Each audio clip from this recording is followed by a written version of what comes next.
పునరుద్ధరణ గురించి మంత్రివర్యులు కేటీ రామారావు గారు పద్దులపైన మాట్లాడుతూ కూడా చెప్పడం జరిగింది.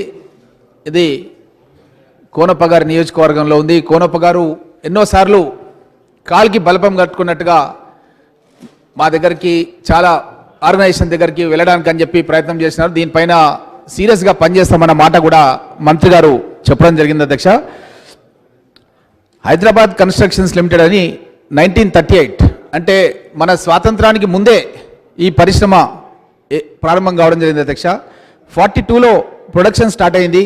53లో బిర్లా బ్రదర్స్ టేక్ ఓవర్ చేయడం జరిగింది. 5100 టన్స్ పర్ యానం ప్రొడక్షన్తో స్టార్ట్ అయ్యి 83,550 టన్స్ పర్ యానం ప్రొడక్షన్కు పెరిగింది. అధ్యక్ష, ఈ 3000 మంది కార్మికులు ఈ పరిశ్రమ పైన ఆధారపడినారు. అధ్యక్ష, కొంతమంది కార్మికులు ఈ పరిశ్రమ పైన ఆధారపడి ఈ మూతపడడం మూలంగా వాళ్ళు ఆత్మహత్యలు చేసుకోవడం జరిగింది. అధ్యక్ష, కుటుంబాలు పూర్తిగా వీధిన పడి దిక్కుతోచని పరిస్థితుల్లో తెలంగాణ వెనుకబడిన ప్రాంతం లోపల ఈ పరిశ్రమ ఉంది. అధ్యక్ష, దీన్ని కాపాడుకోవాల్సిన బాధ్యత మన తెలంగాణ శాసనసభ పైన ఉంది. అధ్యక్ష, ముఖ్యంగా ఈ యొక్క పరిశ్రమ లోపల ప్రింటింగ్ పేపర్, బ్యాంక్ లెడ్జర్సు, అదేవిధంగా intimation cards, craft papers, duplicating paper, wrapping paper, chrome paper, ఇవన్నీ కూడా మన గవర్నమెంట్ ఆర్గనైజేషన్స్కి చాలా అవసరం ఉన్న ప్రోడక్ట్స్ ప్రొడక్షన్లో ఉన్నాయి. అధ్యక్ష, నేను మంత్రి గారిని కోరుతున్నాను, తను ఎప్పుడు చెప్తుంటారు చేనేత వస్త్రాలు ఒక రోజన్నా ధరించి మనం చేనేత కార్మికులను కాపాడాలన్న మాట కేటీ రామారావు గారు చెప్తుంటారు. ఈ ప్రోడక్ట్స్ అన్ని కూడా మన ప్రభుత్వానికి ఏదైతే పర్చేజెస్ ఉంటాయో పర్చేజ్ చేసి ఐడిబిఐ ద్వారా ఏదైతే 422 కోట్ల రూపాయలు ఏదైతే రుణభారం బ్యాంకులకు ఉందో, central bank of India, Andhra bank, state bank of India, state bank of Mysore, syndicate bank, ఇవన్నీ కూడా ప్రభుత్వమే ఇంట్రెస్ట్ ఫ్రీ లోన్స్ ఏదైతే ఉన్నాయో పేమెంట్ చేసి చిన్నారెడ్డి గారు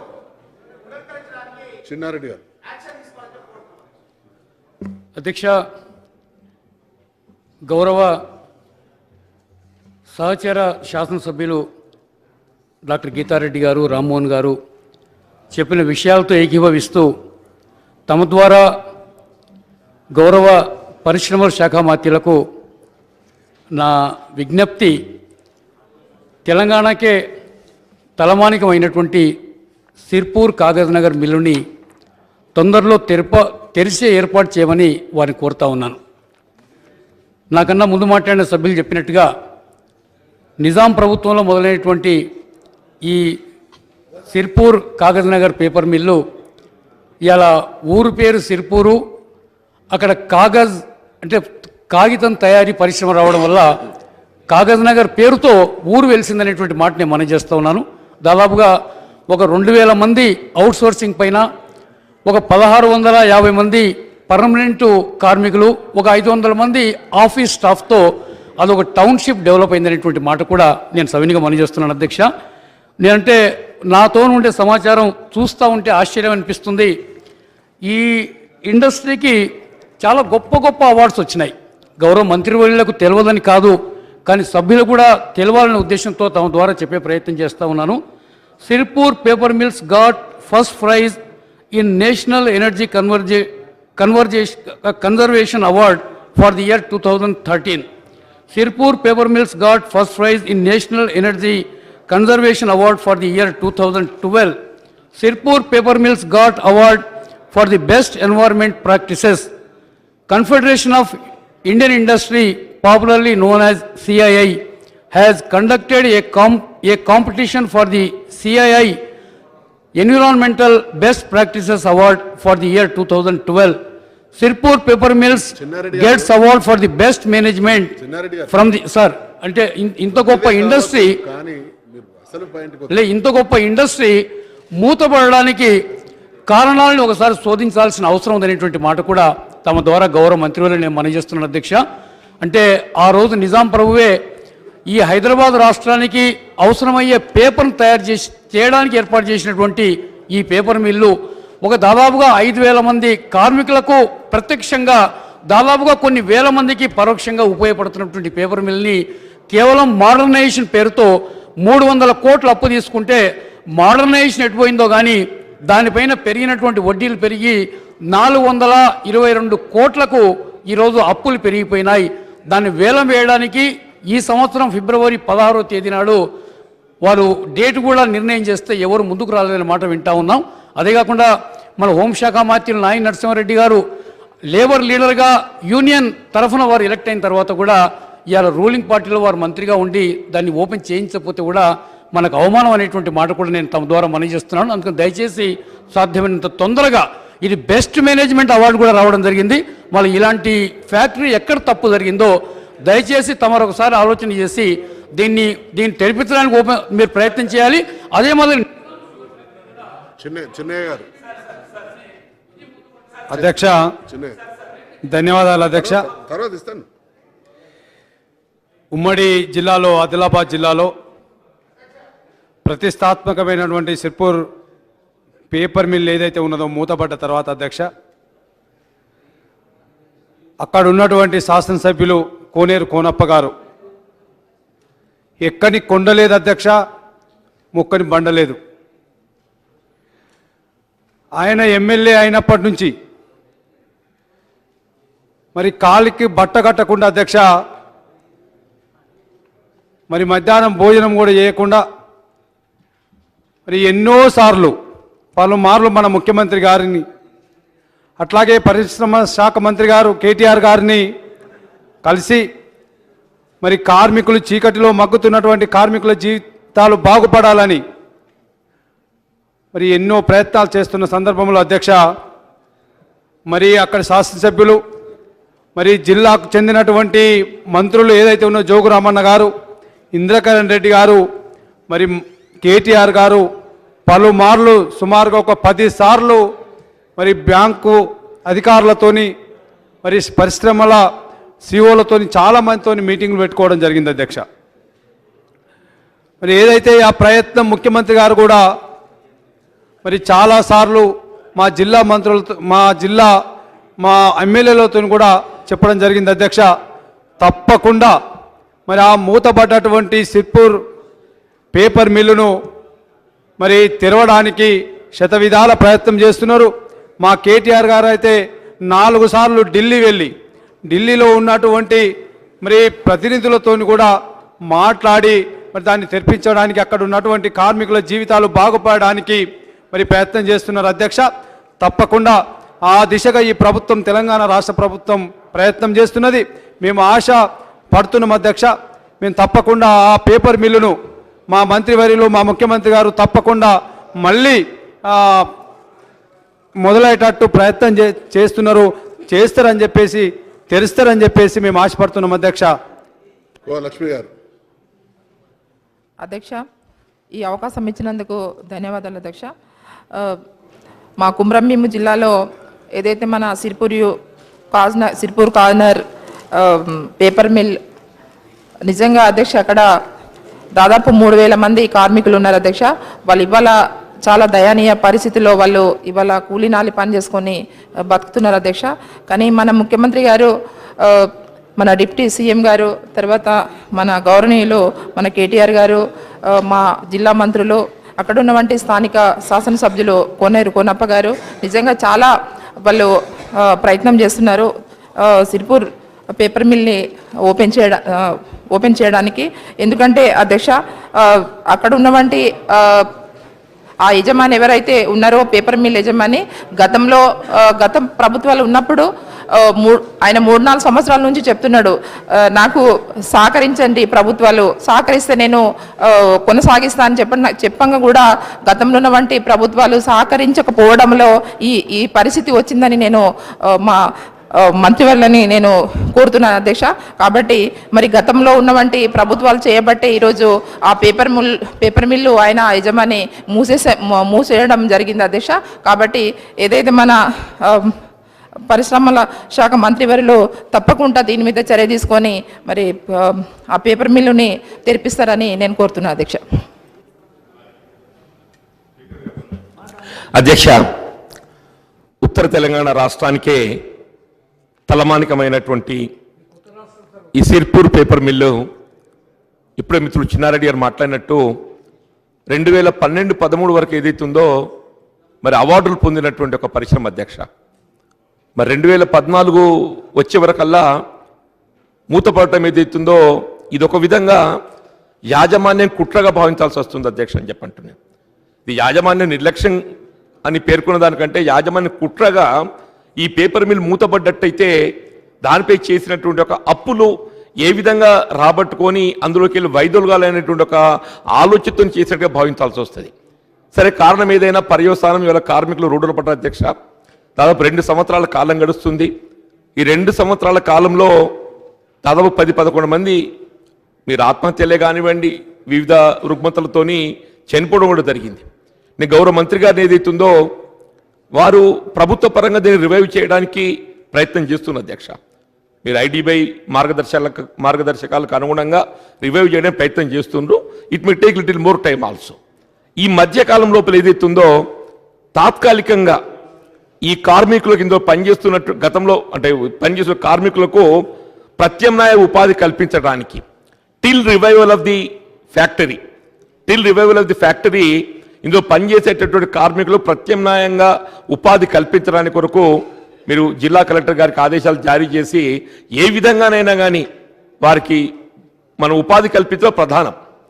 మరి ఆ విధంగా మీరు చర్యలు చేపట్టాలని చెప్పని నేను గౌరవ మంత్రి గారిని కోరుతూ, రెండో అంశం అధ్యక్ష, వాస్తవంగా గౌరవ మంత్రి గారు కానివ్వండి నేను కానివ్వండి మేమంతా పూర్వ కరీంనగర్ జిల్లా వాస్తవ్యులం.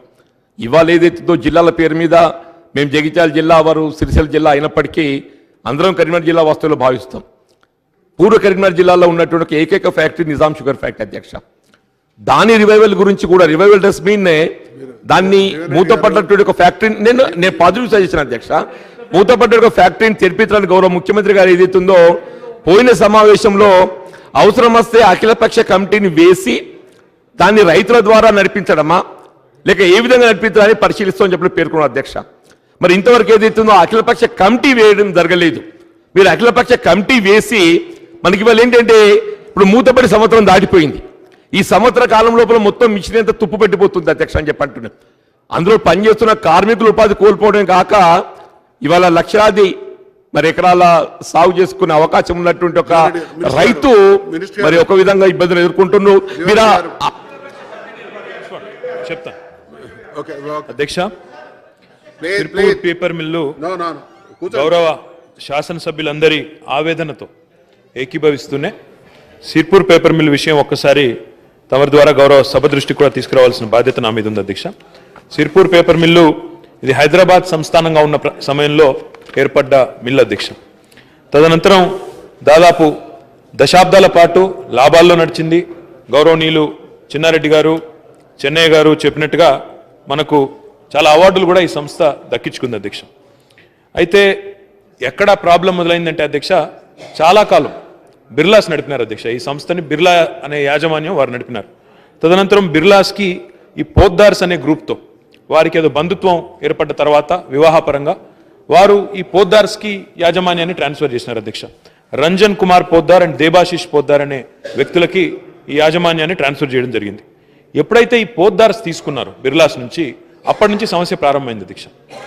ఈ పోద్దార్స్ అనే యాజమాన్యం ఎవరైతే ఉన్నారో వీరు కొంత నాన్ సీరియస్గా ఉండడం, గతంలో బిర్లాస్ నడిపినంత శ్రద్ధతో ఈ కంపెనీని నడపకపోవడం వల్ల ఎప్పటికప్పుడు మెషినరీని, అంటే ఈ పేపర్ ఎట్లాంటి రంగం అధ్యక్ష, పేపర్ మిల్ అంటే పేపర్ ఇండస్ట్రీయే, మెషినరీ ఎప్పటికప్పుడు అప్డేట్ చేసుకుంటూ ఎఫిషియన్సీస్ పెంచుకుంటూ మనం ప్రపంచంతో పోటీ పడాల్సిన పరిస్థితి అధ్యక్ష. ఆ పని చేస్తామని చెప్పి వారు లోన్ తీసుకొని ఒక బ్యాంక్స్ కన్సార్టియం నుంచి IDBI, Canara bank, Andhra bank, SBH ఈ బ్యాంక్స్ అన్నిటితో కలిసి వారు ఒక లోన్ తీసుకున్నారు అధ్యక్ష. తీసుకున్న లోన్ని సక్రమంగా వారు వినియోగించుకుని అప్గ్రేడ్ చేయించి ఉంటే మెషినరీని ఏ సమస్య వచ్చి ఉండేది కాదు. కానీ దురదృష్టం ఏంటంటే ఇందాక నేను చెప్పినట్టు వీళ్ళు నాన్ సీరియస్గా ఉండడం, ఆ డబ్బులని పూర్తి స్థాయిలో ఆ ఇండస్ట్రీ ఆధునికీకరణ కాకుండా మరి రకరకాలుగా వేరే వాటికి కూడా వినియోగించుకోవడం వల్ల వాళ్ళ గ్రూప్లో ఈ రకమైన పరిస్థితి ఏర్పడింది. జీవన్ రెడ్డి గారు ఒక మంచి మాట అన్నారు అధ్యక్ష.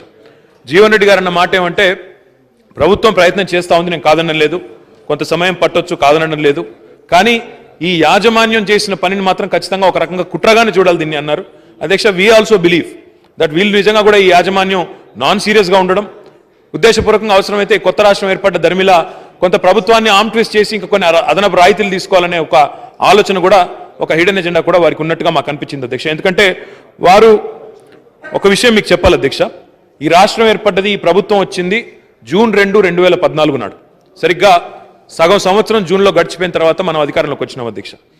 వచ్చిన పిదప కేవలం 3 నెలల్లో 28/9/2014 నాడు, అంటే అక్టోబర్ 28 నాడు 2014 మేము వచ్చిన 3 నెలలకు ఈ కంపెనీ మూతపడ్డది. అంటే అప్పటికంటే మేము రాకముందే ఇన్సిపియంట్ సిగ్గా ఉంది. మేము రాకముందే దాదాపుగా ఇంకా మూతపడే స్థితికి వచ్చింది. మేము వచ్చిన తర్వాత ఆ ఫార్మాలిటీ ఏదో వాళ్ళు డిక్లేర్ చేసి ఇందా జీవన్ రెడ్డి గారు చెప్పినట్టు కొంత ఈ కొత్త ప్రభుత్వాన్ని కూడా మనం వెంటనే లొంగ తీసుకోనో కొంత నయాన్నో భయాన్నో మొత్తానికి కొన్ని రాయితీలు తీసుకోవాలనే ప్రయత్నం కూడా చేసినారు. వాళ్ళని పిలిచినాం అధ్యక్ష. అప్పుడు జూపల్లి కృష్ణారావు గారు ఇండస్ట్రీస్ మినిస్టర్గా ఉన్నారు. వారు పిలిచి సమావేశం పెట్టినారు. చీఫ్ సెక్రటరీ కూడా ఉన్నారు ఆ సమావేశంలో. పిలిచి ఆ పోద్దార్స్ని పిలిస్తే వాళ్ళు అడిగిన కోరికలేమో అనంతంగా ఉన్నాయి. మాకు మొత్తం అన్ని మాఫ్ చేయండి, తీసుకుపోతాం ముందుకని. కానీ మరి ఏంటి మీ ప్లాన్ ఏంటి, రాబోయే 5 ఏళ్ళకి మీ ప్లాన్ ఏంటి, 10 ఏళ్ళకి మీ ప్లాన్ ఏంటి అంటే మాత్రం చెప్పలేకపోయారు. దాన్ని బట్టి మేము అర్థం చేసుకున్నాం వీళ్ళు నాన్ సీరియస్గా ఉన్నారు, వీళ్ళు సక్రమంగా లేదు వీళ్ళ ఆలోచన విధానం అని చెప్పేసి మేము వారికి చెప్పాం. అప్పటికి కూడా చెప్పినాం, మీరు సీరియస్గా లేరు, మీరు సీరియస్గా ఒక కార్యాచరణ తీసుకొని రండి, అండర్టేకింగ్ ఇవ్వండి. ఎందుకంటే ఇది మీ గురించి కాదు మేము చేసేది, దీని మీద ఆధారపడ్డ 3000 పైచిలకు మంది కార్మికుల కోసం ప్రభుత్వం చేస్తుంది తప్ప ఒక యజమాని కోసమో ఒక పెట్టుబడిదారి కోసం మేము చేయడం లేదు. మేము ఆ కార్మికుల కోణంలో ఆలోచిస్తున్నాం కాబట్టి మేము సీరియస్గా ఉన్నాం, మీరు ఏది కావాలంటే అది ఇస్తాము. కానీ మీరు రాబోయే 10 ఏళ్ళ యాక్షన్ ప్లాన్ కార్యాచరణ చెప్పండి, ఏ రకంగా దీన్ని ముందుకు తీసుకుపోతారో చెప్పమన్నాం. వాళ్ళు చెప్పలేకపోయారు, కమిట్ అవ్వలేదు. ఎప్పుడైతే వాళ్ళు ఎవేజివ్గా ప్రయత్నం చేసినారో మేము కూడా వారికి చెప్పాం, గట్టిగా చెప్పాం, మీరు కార్యాచరణ ప్రణాళికతో వస్తే ఇస్తాము, లేని పక్షంలో ప్రభుత్వాన్ని మళ్ళీ నిందించే పరిస్థితి వస్తుంది. అధ్యక్ష ఇచ్చినారు, ఏమైంది మరి, ఇచ్చిన తర్వాత రాయితీలు ఇచ్చిన తర్వాత ఎందుకు నడపలేదు అనే మాట వస్తుంది. కాబట్టి ఆ కమిట్మెంట్ అడిగాము, వాళ్ళు రాలేదు అధ్యక్ష. తదనంతరం మీరు చెప్పినట్టు కేవలం 3 నెలల్లోనే ప్రభుత్వం ఏర్పడిన తర్వాత యూనిట్ మూతపడింది. యూనిట్ మూతపడ్డ నాటి నుంచి నేటి వరకు అధ్యక్ష ప్రభుత్వం చాలా ప్రయత్నాలు చేసింది. గౌరవనీయులు ఆ స్థానిక శాసనసభ్యులు కోనేరు కోనప్ప గారు అయితే అధ్యక్ష, నేను నిజంగా కూడా ఒక ఎమ్మెల్యే గారు అంత తాపత్రయపడడం తన నియోజకవర్గంలోని కార్మికుల కోసం వారిని అభినందించాలి అధ్యక్ష. ఎప్పుడు నేను కలిసినా, ఎప్పుడు ముఖ్యమంత్రిని కలిసినా, ఎప్పుడు పరిశ్రమల శాఖ అప్పుడు మంత్రిగా ఉన్న కృష్ణారావు గారిని కలిసినా ఆయన అడిగేది ఒకటే అధ్యక్ష, మా పేపర్ మిల్లుని తెరిపించండి సార్, ఏం చేసినా సరే నేను అందులోంచి వచ్చిన వాడిని, నా కోసం కాదు, 1000 మంది కార్మికులు డిపెండ్ అయినారు, వారి కోసం కాలికి బలపం కట్టుకొని తిరిగినాడు అధ్యక్ష ఆయన. ఇప్పటికీ 50 సార్లు అన్నా, రకరకాల సందర్భాల్లో ఆయన యాజమాన్యంతో కానీ ఇతరులతో కానీ ప్రయత్నం చేస్తూనే ఉన్నారు అధ్యక్ష. వారి ఒత్తిడి కూడా నిజంగా మా మీద చాలా ఉంది అధ్యక్ష. ఆ ఉద్దేశంతోనే గౌరవ చీఫ్ సెక్రటరీ గారి నేతృత్వంలో మనం 24/9/2015 నాడు ఒక సమావేశం పెట్టి బ్యాంకర్స్తో ఆ పరిశ్రమ యాజమాన్యంతో బ్యాంకర్లకు విజ్ఞప్తి కూడా చేశాం, 1 టైం సెటిల్మెంట్ ఆప్షన్ ఇవ్వండి, ఓ 299 crores అవుతుంది, అందులో మరి మా వైపు నుంచి కూడా గవర్నమెంట్ వైపు నుంచి కూడా ఎంతో కొంత సహకరిస్తాము వివిధ రాయితీల రూపంలో, మరి మీరు ఒక 1 టైం సెటిల్మెంట్ ఇవ్వండి అని వారిని అడిగాం. తదనంతరం గౌరవ మంత్రి గారు అప్పుడు జూపల్లి కృష్ణారావు గారు కూడా 2 సమావేశాలు నిర్వహించారు. తదనంతరం ఎమ్మెల్యే గారి ఆధ్వర్యంలో మరి ఒకసారి కాదు 2 సార్లు కాదు అధ్యక్ష, వివిధ సంస్థలు, గౌరవ ముఖ్యమంత్రి గారు ఇక్కడికి ఐటీసీ చైర్మన్ దేవేశ్వర్ గారు వస్తే మన ఇన్వెస్టర్ సమిట్కి వారికి కూడా విజ్ఞప్తి చేసినారు. ITC is running a paper mill in Bhadrachalam. వారికి చెప్పాం, ఇది రెడీమేడ్ ఉంది, 592 ఎకరాల ల్యాండ్ ఉంది, లో హ్యాంగింగ్ ఫ్రూట్, మీరు తీసుకున్న బాగానే ఉంటుంది, తీసుకోమని కూడా కోరాం. వెంటనే ఐటీసీ ఒక యూనిట్ని ఒక టీంని పంపింది. ఈ రకమైన ప్రయత్నాలు చేస్తూ ఉన్నాం. గౌరవనీయులు జీవన్ రెడ్డి గారు అడిగారు, ఏమిచ్చారు ఇప్పటిదాకా గవర్నమెంట్ తరఫున అధ్యక్ష, ఎప్పుడైతే ఈ పరిశ్రమ మూతపడే పరిస్థితి వచ్చిందని మాకు సమాచారం వచ్చిందో, అక్టోబర్లో మూతపడంగానే నవంబర్లో వారికి పవర్ సబ్సిడీ మొత్తం 5,81,00,000 ఒకటే స్ట్రోక్లో ఇచ్చేసాం. ఎందుకంటే మళ్ళీ దానివల్ల కూడా ఇబ్బంది కాకూడదన్న ఉద్దేశంతో వాళ్ళు వెంటనే బ్యాంక్ ఇంట్రెస్ట్కి అది కట్టేసినారు, ఆ పవర్ సబ్సిడీ ఏదైతే ఇచ్చాము. తదనంతరం మొన్న మళ్ళీ నవంబర్ 2015 సంవత్సరం తర్వాత పవర్ సబ్సిడీ 2.19 కోట్లు, అంటే 2,19,00,000 వారికి ఇచ్చాము. అది వెంటనే శాలరీ అరియర్స్కి, ఎంప్లాయీస్ ఎవరైతే ఉన్నారో వాళ్ళ శాలరీ అరియర్స్కి అడ్జస్ట్ చేసినాము. ఇప్పటి వరకు అధ్యక్ష ప్యాప్సెల్ అనే ఒక చెకస్లోవేకియన్ కంపెనీ, చెక్ కంపెనీ, అదే రకంగా ఐటీసీ, అదే రకంగా జేకే పేపర్స్, అదే రకంగా మన రిద్ధి సిద్ధి అనే కంపెనీ, అదే రకంగా ఈ బంగూర్స్కి సంబంధించిన వెస్ట్ కోస్ట్ పేపర్ మిల్ అనే ఇండస్ట్రీ ఉంటుంది. వారు ఒక 5-6 ప్రధానమైన ఇంటర్నేషనల్ కంపెనీస్, నేషనల్ కంపెనీస్తో మేము నేరుగా, నేను స్వయంగా మంత్రిగా చర్చలు జరిపాను, వారికి ఇది మొత్తం కూడా వివరించి చెప్పాను. రెండోది అధ్యక్ష, గౌరవనీయులు గీతారెడ్డి గారు మాట్లాడుతూ అప్సెట్ ప్రైస్ అలా ఎక్కువ పెట్టినారు, మీరు ఆప్షన్ పెడితే మరి అంత పెడితే ఎవరు వస్తారు అన్నారు అధ్యక్ష. బ్యాంకర్లను పిలిచి అది కూడా చెప్పాము అధ్యక్ష. కాకపోతే madam, you know there is a procedure to be followed where they have to go through a few rounds of auction before they can engage in a direct dialogue with prospective investors. Ultimately, అధ్యక్ష, మీ ద్వారా నేను గౌరవ సభ్యులకి, గౌరవ మరి ప్రజలకు కూడా తెలియజేయాల్సుకుంటుంది అధ్యక్ష. పేపర్ మిల్ విషయంలో, సిర్పూర్ పేపర్ మిల్ విషయంలో we are committed, we will 100% will try and revive it అధ్యక్ష. I am going on record that we will do everything in our capacity to revive this paper mill. ఇప్పటికే advance stage of డిస్కషన్లో ఉన్నాము. నేను ఇంకొక విషయం కూడా ఈ సందర్భంగా చెప్పాలి అధ్యక్ష. ఈ ప్రభుత్వం వచ్చిన తర్వాత రామగుండం ఫర్టిలైజర్స్ కార్పొరేషన్ లిమిటెడ్ని కేంద్ర ప్రభుత్వ సహకారంతో రివైవ్ చేశాం. అందులో రాష్ట్ర ప్రభుత్వం 11% వాటా తీసుకుంది, ఈక్విటీ కూడా తీసుకున్నాము, రివైవ్ చేశాము. గౌరవనీయులు ఆదిలాబాద్ కాన్స్టిట్యున్సీలో జోగురామన్ గారు మంత్రి గారు ఉన్నారు. వారి విషయంలో CCI మూతపడితే, cement corporation of India unit మూతపడితే కేంద్ర ప్రభుత్వానికి లిఖితపూర్వకంగా ఇచ్చాం. RFCLని ఎట్లా అయితే ఓపెన్ చేశామో, ఎట్లయితే రివైవ్ చేశామో ఇద్దరం కలిసి అదే రకంగా CCIలో కూడా రాష్ట్ర ప్రభుత్వం పెట్టుబడులు పెట్టడానికి సిద్ధంగా ఉందని చెప్పాం. బిల్ట్ విషయంలో కమలాపూర్లో కూడా మేము 30 కోట్ల రాయితీలు ఇస్తూ జియో కూడా ఇచ్చాము. మరి వారిని కూడా ఆ యాజమాన్యాన్ని ముందుకు రమ్మని చెప్పి కూడా విజ్ఞప్తి చేశాము.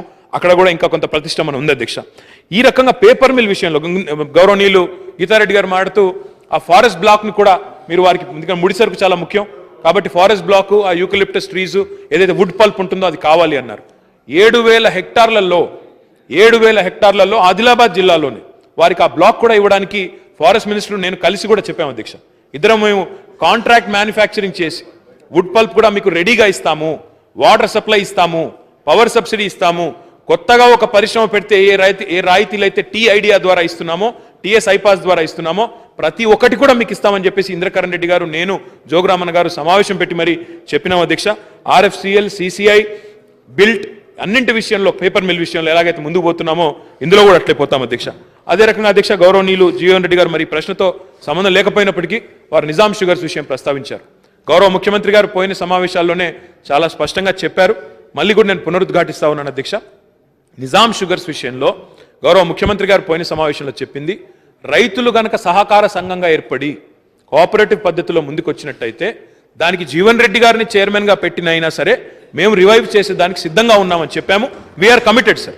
మనం రైతులతో, ఇందులో నేను రాజకీయాలు అనట్లేదు కాదు సార్, సీఎం గారు చెప్పింది కాదు, you misunderstood him sir. I clarified later, you misunderstood him. What he was proposing was, వారు ఏం అడిగారు, వారు ఏం చెప్పారు, ఏం సూచించారంటే, జీవన్ రెడ్డి గారు ఆ ప్రాంతం నుంచే శాసనసభ్యుడిగా ఉన్నారు. వారు విపక్ష పార్టీకి సంబంధించిన, మా ప్రతిపక్ష పార్టీకి సంబంధించిన శాసనసభ్యుడు అయినప్పటికీ కూడా వారి మీద ఉన్న గౌరవంతో రైతుల సహకార సంఘానికి చైర్మన్గా వారు ఉన్నా వారి ఆధ్వర్యంలోనే ఆ ఫ్యాక్టరీని పునరుద్ధరిస్తాం. ఇంకొక మాట కూడా చెప్పారు ముఖ్యమంత్రి గారు, మీకు ఆషామాషిగా అప్పచెప్పము, క్లీన్గా ఇప్పటిదాకా ఉన్న పరిస్థితిని క్లీనప్ చేసి మరి అవసరమైతే 100 కోట్లో 150 కోట్లో పెట్టి మొత్తం డెట్ అవుట్ స్టాండింగ్ ఏదైనా ఉంటే దానికి కూడా ఒక మంచిగా మొత్తం క్లీనప్ చేసి మీకు అప్పచెప్తాం, రన్నింగ్ చేయండి, ఇక్కడ నుంచి ముందుకు తీసుకెళ్ళండి అని చెప్పారు. ఒక సదుద్దేశంతో చెప్పింది తప్ప మిమ్మల్ని ఏదో ఎరుకాటంలో పెట్టాలనో ఇంకోటి చేయాలన్నది కాదు జీవన్ రెడ్డి గారు. ఇప్పటికి కూడా ఆ ప్రాంతంలో ఉండే శాసనసభ్యులు విద్యాసాగర్ రావు గారు, పద్మా దేవేందర్ రెడ్డి గారు, ఆ షకీల్ గారు, మీరందరూ కలిసి ఆ కార్యక్రమాన్ని ముందుకు తీసుకొస్తే వెంటనే ప్రభుత్వం ఆ డబ్బులు కేటాయించడానికి మీ నేతృత్వంలోనే ఆ ఫ్యాక్టరీని ముందుకు తీసుకెళ్లడానికి మేము సిద్ధంగా ఉన్నామని చెప్పేసి మళ్ళీ ఒకసారి మీకు ఈ సభ ద్వారా తెలియజేస్తాం.